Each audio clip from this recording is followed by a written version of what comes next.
Senate confirms Bridget Brink as U.S. Ambassador to Ukraine. The U.S. Senate has confirmed Bridget Brink as U.S. Ambassador to Ukraine. The appointment was confirmed by voice vote on Wednesday night. Brink is a career Foreign Service officer who was serving as U.S. Ambassador to Slovakia.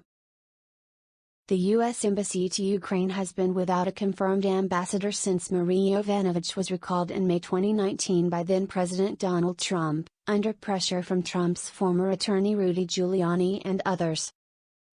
Russia expels 85 European diplomats in retaliatory moves. Russia's foreign ministry declared 85 European diplomats persona non grata on Wednesday in response to the expulsion of dozens of Russian diplomats in several European countries.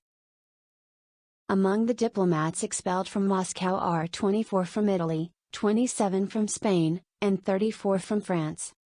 Italian ambassador to Russia Giorgio Staracci was summoned to the Russian Foreign Ministry due to Italy's openly hostile and unjustified actions with regard to 30 expelled employees of the Russian diplomatic mission, the Russian statement said. Spain's ambassador to Moscow, Marcos Gomez Martinez, was also summoned and strong protest was expressed in connection with the provocative decision of Spanish authorities to declare 27 Russian diplomats in France persona non grata, the ministry said. The French diplomats were expelled from Moscow in response to a decision by France to expel 41 Russian diplomats from the country in April, according to the Russian Foreign Ministry. Turkey's security concerns should be met not in words, but in practice, Ankara foreign minister says. Turkish Foreign Minister Mevlut Çavuşoğlu said it is unacceptable for countries that want to become NATO members to impose defense export restrictions and support organizations that threaten Turkey. There are security threats today, coming from different sources, he said on Wednesday. Some context: Turkey has said it would not support Finland and Sweden's bids to become NATO members if they sanction the country. Turkish President Recep Tayyip Erdogan has accused the two countries of harboring members of the separatist militant Kurdistan's Workers' Party, or PKK, and supporters of US-based cleric Fethullah Gulen, who Turkey accuses of masterminding a 2016 coup attempt, which Gulen denies. It is unacceptable for an ally that wants to be an ally to impose restrictions on another ally with defense products. What's the reason? Our struggle with the PKK. They see the PKK as closer to themselves than us. Is this something acceptable? Çavuşoğlu said. After meeting U.S. Secretary of State Anthony Blinken at UN headquarters in New York on Wednesday, Çavuşoğlu said Turkey's concerns should be met, not in words, but in practice. This applies not only to Sweden and Finland, but also to other allies, he said. The PKK has been designated a terrorist organization by Turkey, the United States and the European Union. On Monday, NATO chief Jens Stoltenberg said the alliance must consider Turkey's security concerns. Turkey is a valued ally, and any security concerns need to be addressed. We must stand together at this historic moment, Stoltenberg said on Twitter after speaking with Çavuşoğlu. Russian forces killed 10 civilians in Donetsk. Governor says. Russian forces killed 10 civilians in the Donetsk region, according to Regional Governor Pavlo Kirilenko in a Facebook post on Wednesday. Russia is killing civilians. On May 18, the Russians killed 10 civilians in the Donetsk region, 7 in Lyman and 3 in Bakhmut. 2 children were killed, 1 in Lyman and 1 in Bakhmut, said Kirilenko, who is head of the Donetsk Region Military Administration. Kirilenko said 7 more civilians were injured on Wednesday. It is still impossible to determine the exact number of victims in Mariupol and Volnovakha. All Russians will be held accountable for these crimes, he added. Some context: Ukrainian officials in Donetsk said the whole front line is being shelled day and night by Russian forces.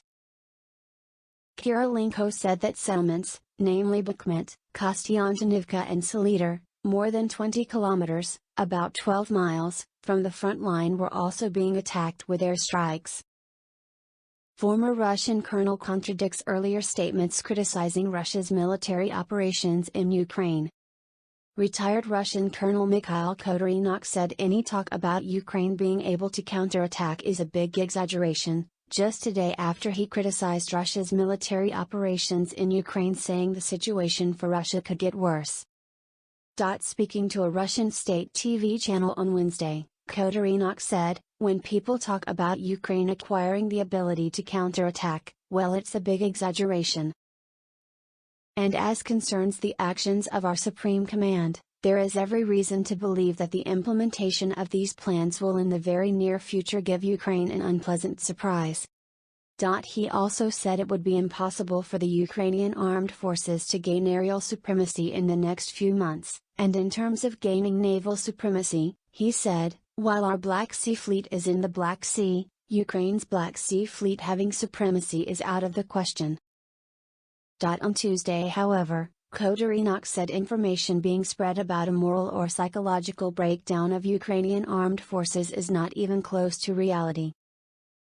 He also said Ukraine could arm 1 million people, and that Russia needs to consider that in its operational and strategic calculations. "The situation for us will frankly get worse," he said on Tuesday. He also criticized Russia's geopolitical isolation from the world, and prior to the invasion he warned that it would be more difficult than many anticipated to wage war in Ukraine. Earlier reporting from CNN's Tim Lister, Anastasia Graham-Mule, and Taras Zadorozhny. Ukraine launches new fundraising initiative, Zelensky says. In his nightly address on Wednesday, Ukrainian President Zelensky announced an initiative called United 24. United 24 was launched as the main venue for collecting charitable donations in support of Ukraine, according to its website and Zelensky. Funds will be transferred to the official accounts of the National Bank of Ukraine, NBU, and allocated by assigned ministries to cover the most pressing needs, the website says. The first ambassador of the brand is Andrei Shevchenko, a prominent Ukrainian soccer player and coach. The state needs this platform right now, which allows to raise funds to support Ukraine. Anyone in the world, in one click, can contribute to our victory, Zelensky said. The first event in support of United 24 will take place on June 8, he said. It will be a charity evening auction in London. Blinken calls it false that the U.S. sanctions deepened food crisis from Russia-Ukraine war. Secretary of State Tony Blinken said it is false that the sanctions imposed on Russia by the U.S. and its allies have deepened the food crisis resulting from the Ukraine war. Some have tried to blame the sanctions imposed on the Russian Federation by the United States and many other countries for worsening this crisis. This is false. When we imposed sanctions on Russia in order to end the war as quickly as possible, we deliberately and carefully created exceptions for agricultural goods and fertilizer. We're working every day to get countries any information or assistance they need to ensure that sanctions are not preventing food or fertilizer from leaving Russia or anywhere else, Blinken said. Instead, he said that only Russia is at fault for the food security challenges. As with its decision to start this unjustified war, responsibility for the disruption of these supplies and the suffering that it's causing around the world lies squarely and solely with the Russian government, Blinken said. Blinken announces $215 million in new emergency food assistance to Ukraine.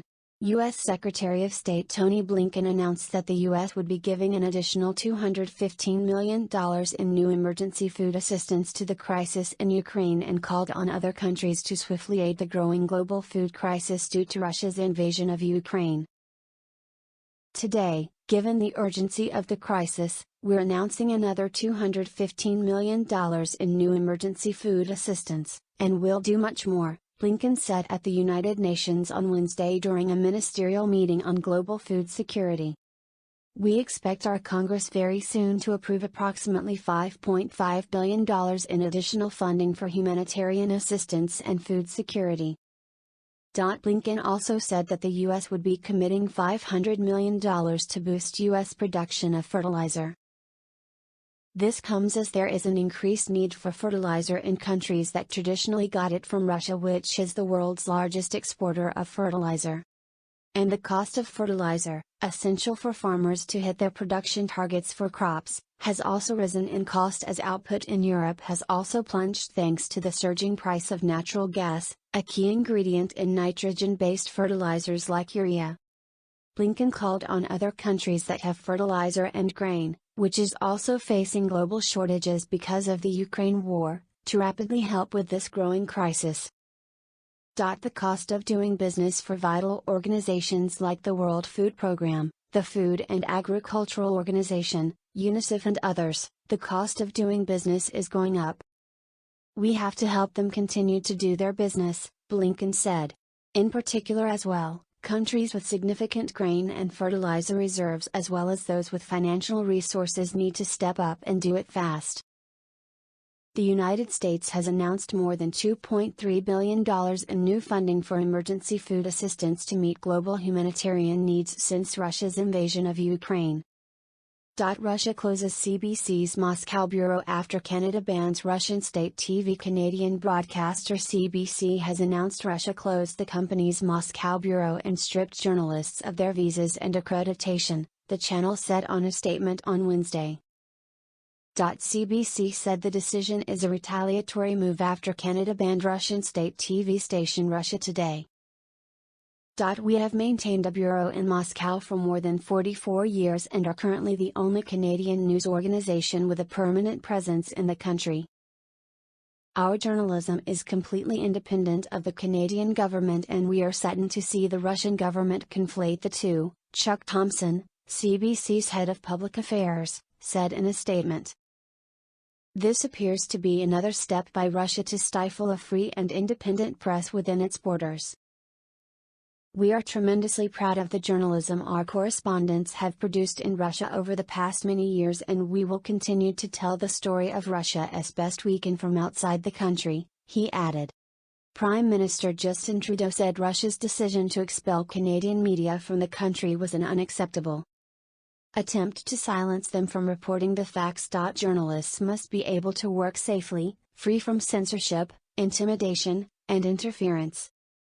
That is something Canada will always stand up for, the Prime Minister said on Twitter. Pablo Rodriguez, Canada's Heritage Minister, said Russia's decision is an attempt to cover the horrible reality going on in Ukraine. White House, Finland and Sweden's NATO applications a watershed moment in European security. Finland and Sweden's applications to join NATO marks a watershed moment in European security, according to Jake Sullivan, U.S. President Biden's top national security advisor, who said the country's leaders would compare notes on the move when they visit the White House on Thursday.